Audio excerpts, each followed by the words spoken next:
Hello, and welcome to this week's episode of the Energy Central Power Perspectives podcast, the show that brings leading minds to discuss the latest challenges and trends transforming, modernizing the energy systems and the utility industry of the future. And a quick thank you to West Monroe, our sponsor for today's show. Now, let's talk energy.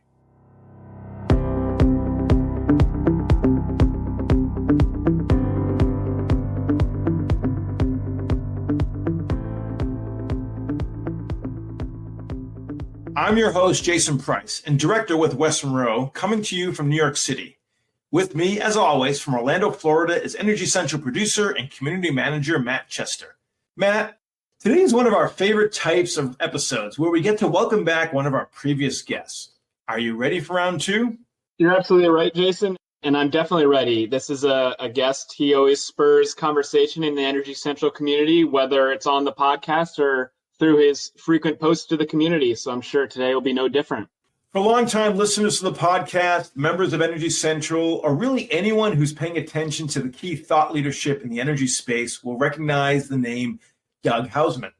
Doug is a principal consultant at 1898 and Company, a division of Burns & McDonnell, and we're always eager to hear from Doug because his wealth of experience and his insistence on frank, fact-based conversation always leads to important discussions on Energy Central and elsewhere. When we last had Doug on the podcast, an episode published in May of 2021, the conversation centered around the trend of offering quick fixes to the U.S. grid system. Eager to do away with a short-term view, Doug shared why it was critical to look at the issue from a holistic perspective. And you can find this entire dialogue as episode 41 titled The Whole Grid and Nothing But the Grid, with Doug Houseman. So today we're shifting our focus from transmission infrastructure to the level of generation on hand to feed into the grid system. So let's bring him back. Doug Houseman, welcome to the Energy Central Power Perspectives podcast. Thank you, Jason, and thank you, Matt. It's fun to be back.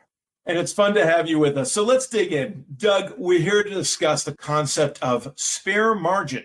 And you've shared with us your view that the lack of spare margin at power plants across the country is a bigger problem than the industry is admitting. Can you walk us through exactly how the spare margin works and what the situation is like across the United States? Well, it's typically called reserve margin.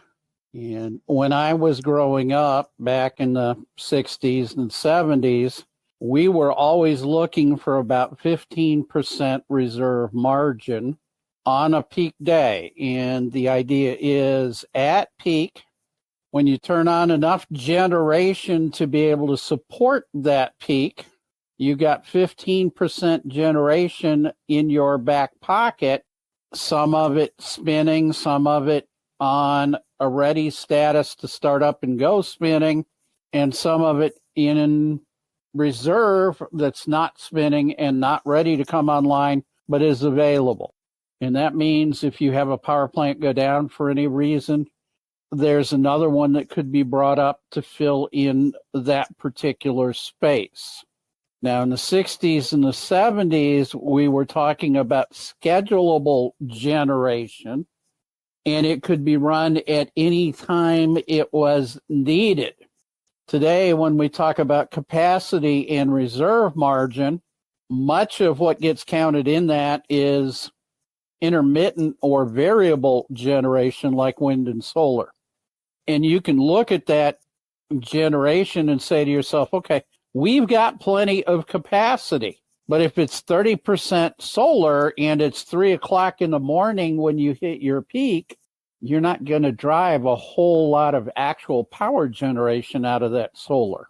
And so we've mixed generation that is fully schedulable with generation that is not, in the way that we look at our markets today, which is dangerous in a very cold winter day or on a very hot summer day.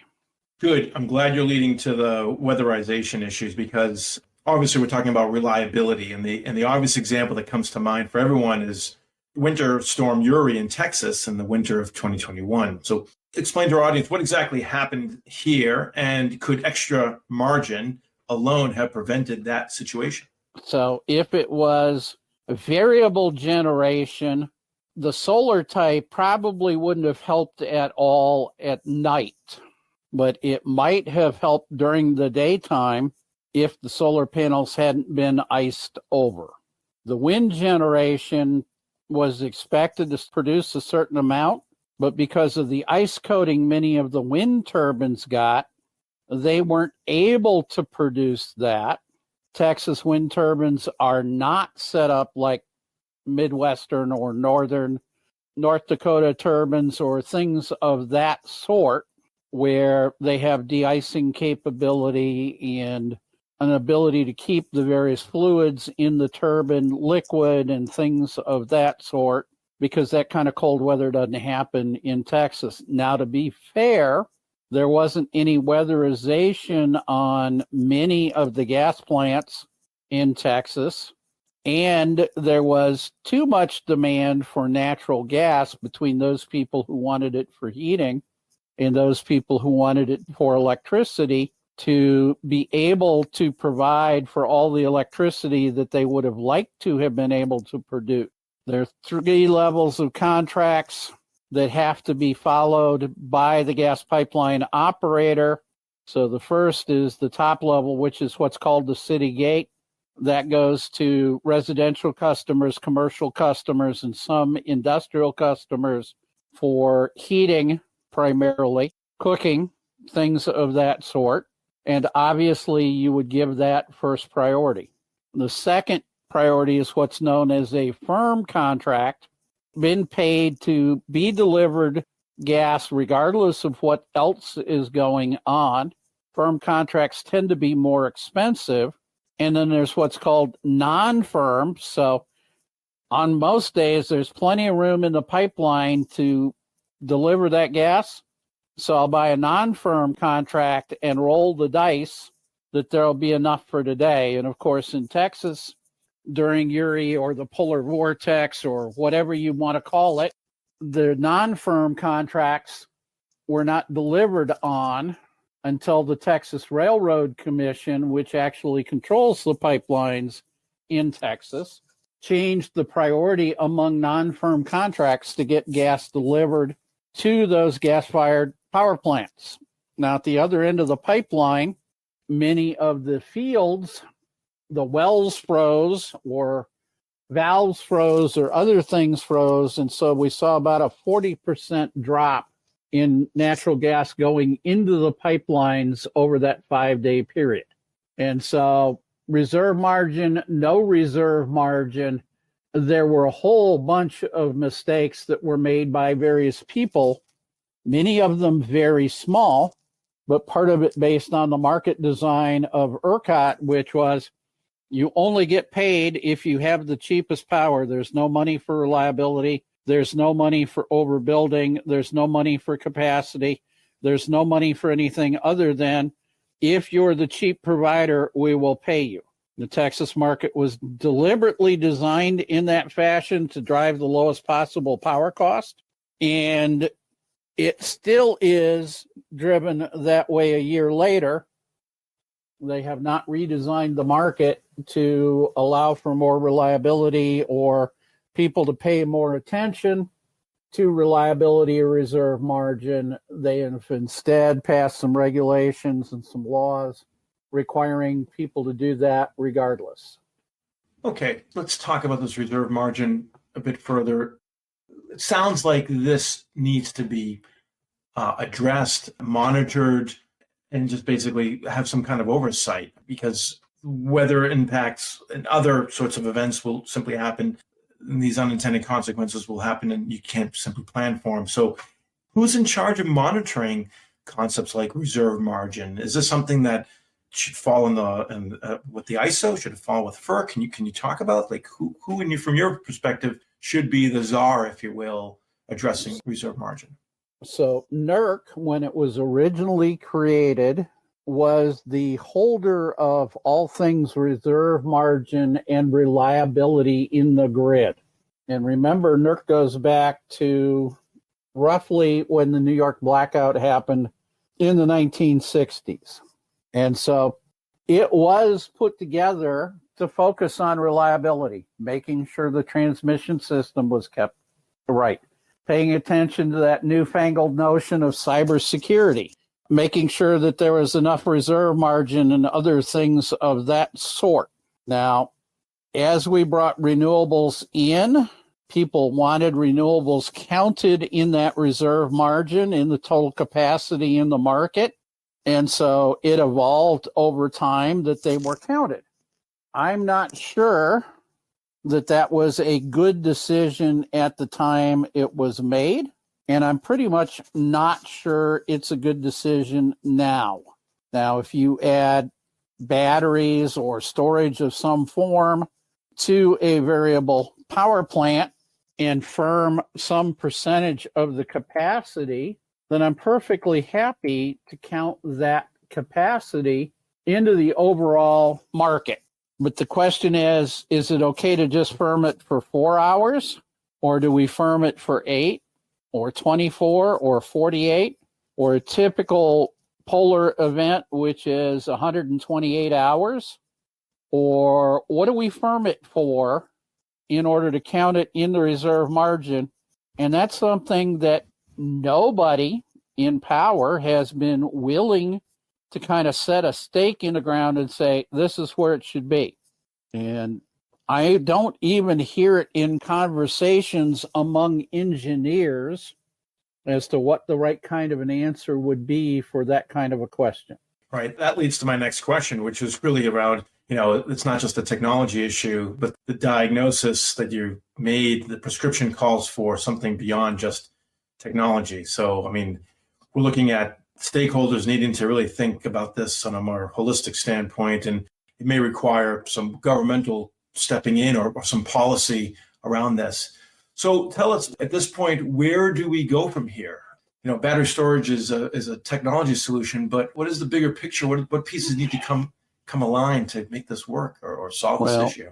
The first thing is I want to take the word battery off of storage. There are 400 different ways to put away electricity to store it. Batteries currently make up less than 5% of the storage in North America.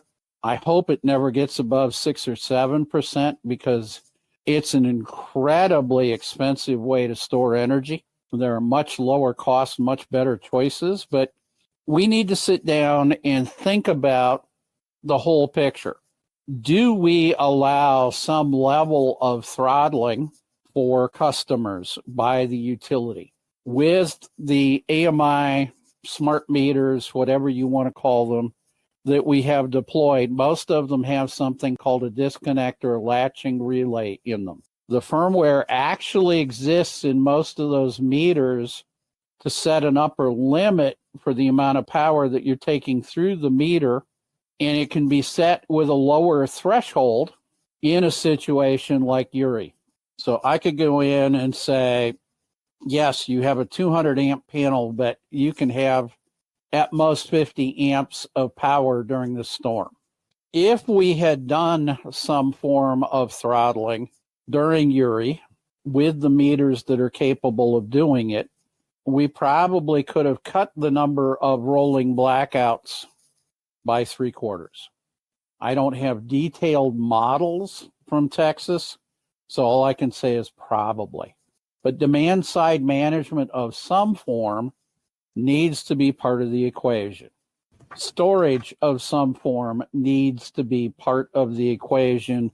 And we need to get over the whole idea that solar is the cheapest form of electricity and realize that when we talk about solar, we're talking about an intermittent resource which may or may not be available to us, but will never be available more than about 40% of the time. We got this thing called night, and so far, solar cells don't produce very well at night. How close are we to basically, and I'm not just talking about Texas, I'm talking about across the country, how close are we to a near collapse of the system because of this reserve margin that we're not necessarily, really thinking through properly? As we close down more and more nuclear power plants, and I'm not saying nuclear is the answer, but it's a base load that's schedulable and it's always there. we're running on a higher and higher percent of variable resources, and we really need to be careful about how much of that we count into the reserve margin. And we really need to, as MISO is now proposing, break the year into seasonal units and determine how much variable energy is available in each season. So I was looking for a trailhead, the difference in the amount of power that could be generated by 3 kW of solar cells to run an electric vehicle charger. And I was shocked. In December, that 3 kW gave me about 3.25 kWh, kilowatt hours. In June, it gave me almost 50. And if you just take an average across the year, you're overweighting what it can produce in the winter and underweighting what it can produce in the spring. And that's something that we very seldom have, those kinds of detailed discussions about what do you produce when and how far do you have to shift power from a different resource in order to level out the year. So in Michigan, my home state, the last week in February, we need to start storing solar output in order to get through December and January. That's not a 4-hour battery. That's not an 8-hour battery. That's a long interval, long duration battery that will probably have something in the neighborhood of 1,200 to 1,500 hours of storage in it. Who's going to pay for a battery we use once or twice a year? There's not a lot of income. Right. That's a valid point. All these investments and oversizing these investments, the return that's needed to justify the investment. But at the same time, we're dealing with climate change. We're dealing with a public that wants a cleaner solution. And yet this problem has always existed in one form or another, but it's become more pronounced given the challenges I've described. So where do we go from here? Where do we go from here, Doug? We actually need a plan, not just subsidies here and subsidies there and markets that are pushing for the cheapest price. We actually need to back up and say, okay, where do we build pump storage and how much of it do we need? Where are the best places to put solar to maximize the value of the investment? Where do we need to build transmission? How much offshore and onshore wind do we need to make? What kind of demand side management programs are there going to be? What do we need to do to the Energy Star program to make appliances responsive to that demand side management? How do we restructure the tariffs to make a place for storage, as well as all of the other things that we're going to have to do? And the real kicker on this is how do we do it in a way that doesn't disadvantage low-income people, people who rent homes, and other people who aren't upper two quartile U.S. citizens who have single-family housing with enough roof space or enough yard space to be able to produce net zero over the course of the year. And of course, the final point is, how do we do away with the whole idea of net zero? Because it's a myth at any sort of scale with regards to the stability of the grid. Doug, where in the energy mix does hydrogen play a role? It's a storage medium. Now, because we've got good salt in Michigan, we could build very large salt caverns and store a couple months of it, like we do natural gas in the state. We're the largest storage location here in Michigan for natural gas in the world. It gets pumped out of the fracking wells and out of the deeper gas wells, and it comes to Michigan because we have a very shallow, very stable gas field, which makes it easy to store the gas and easy to pull it back out. And much of that set of gas fields is salt domes. So all we need to do is verify that the whole storage area is a salt dome, and we could put hydrogen away there without much of a problem. Now, we need 120 million, 140 million, 150 million, depending on who you read, of hydrogen just to make chemicals and pharmaceuticals and the other things that we make with hydrogen today. almost all of it created from natural gas. So we've got a built-in market for that storage product of hydrogen right now that's large enough to support every project people are thinking about all over the world. We're not even talking about it as storage for electricity or fuel for vehicles or any of those things. We're just talking about being able to make fertilizer and being able to have pharmaceuticals and other things that we need. So hydrogen has a very important role in our society today and will continue to have an important role in our society in the future. How far it goes out from its current uses will frankly depend on how much in the way of renewables we put in and how much of a plan we have for storing those renewables in a higher efficiency storage medium, because hydrogen isn't very efficient. Okay. Doug, before we get to the lightning round, I have one more question to ask you. We're living during a once-in-a-generation moment with the IJA funding, the Biden infrastructure funding.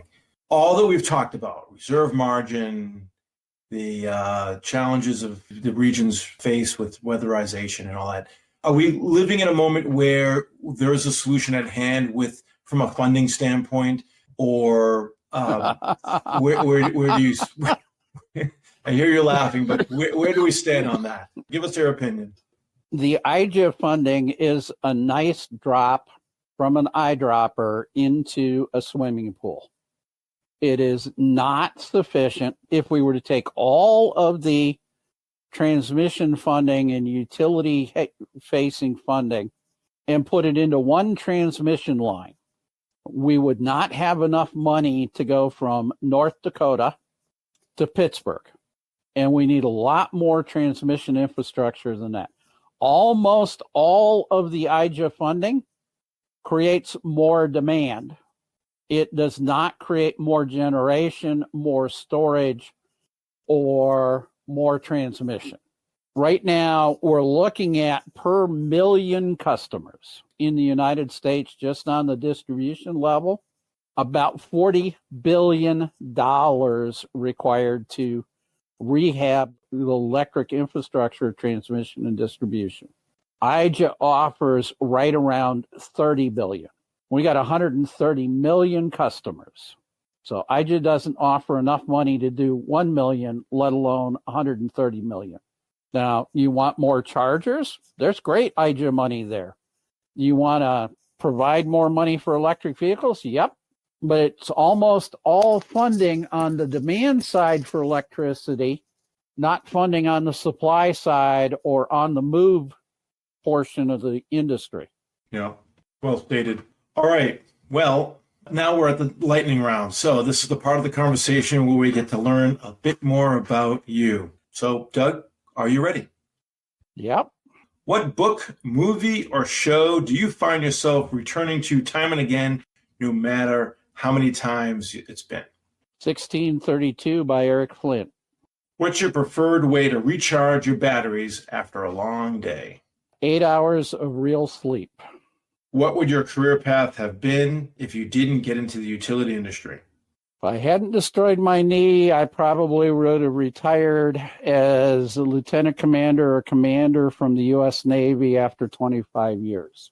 Best piece of advice you've ever gotten? Listen, then talk. What do you hope will be your legacy? That in 100 years, somebody will remember that I said something useful. Well done, and I'm sure that's not going to be an issue. Doug, we always appreciate the wisdom you bring to our show and our audience. So we'll reward you with the final word. What message or words of wisdom do you want our listeners to take away from this conversation today? I think the most important thing that any listener could take away today is to realize that the electric grid is a massive machine that is connected from one end to the other. And if you screw up one piece of it, you screw up all of it. And you need to think about how do you make sure that the piece that you're inserting or taking out doesn't mess up the whole machine. Well said. Great conversation, Doug. Thank you again for joining. And we're just going to obviously have to pull you in again in a not too distant future. So Thanks for sharing your thoughts today.